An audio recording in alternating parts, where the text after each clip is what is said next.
दोस्तों, रूस और यूक्रेन के बीच युद्ध से दुनिया में खाद्यान्न संकट बढ़ता ही जा रहा है।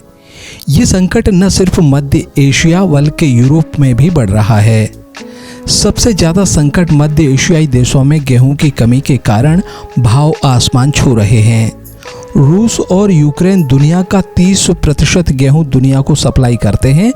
अब रूस और यूक्रेन में युद्ध के कारण इन देशों से गेहूं सप्लाई नहीं हो पाने के कारण जो देश रूस और यूक्रेन पर निर्भर थे वहां हालात खराब हो रहे हैं।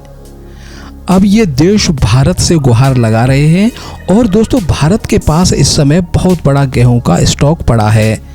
भारत में इस समय दुनिया का सबसे सस्ता गेहूं मिल रहा है।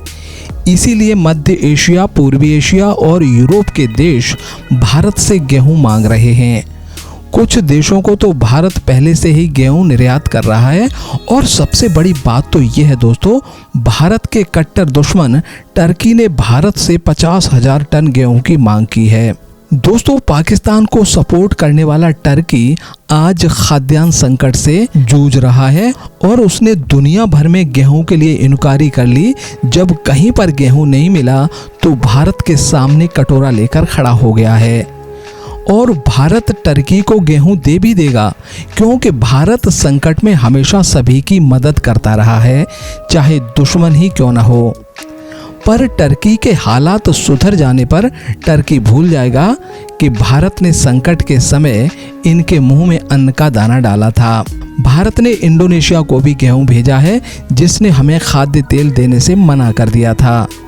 और मिस्र को पहले से ही भारत गेहूं भेज रहा है और कई यूरोपीय देशों को भी गेहूं भेजा जा रहा है। दूसरी तरफ दोस्तों, रूस से सभी यूरोपीय कंपनियां अपना कारोबार समेटकर चली गई हैं। इसीलिए वहां पर फूड प्रोसेसिंग, FMCG यानी रोजमर्रा काम आने वाली वस्तुओं की भारी कमी हो गई है।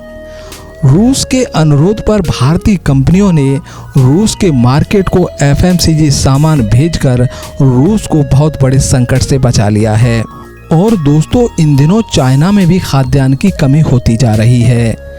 श्रीलंका और अफगानिस्तान को तो भारत फ्री में गेहूं, चावल और पेट्रोल भेज रहा है। सच में दोस्तों, संकट के समय भारत दुनिया के लिए वरदान साबित हो रहा है। हालांकि भारत का निर्यात मार्केट एकदम उछाल मार रहा है, जिससे भारत का व्यापार घाटा कम होगा और भारत दुनिया के सामने एक आर्थिक ताकत बनकर उभरेगा। और दोस्तों, दुनिया के सामने से अमेरिका पर निर्भरता कम हो जाएगी।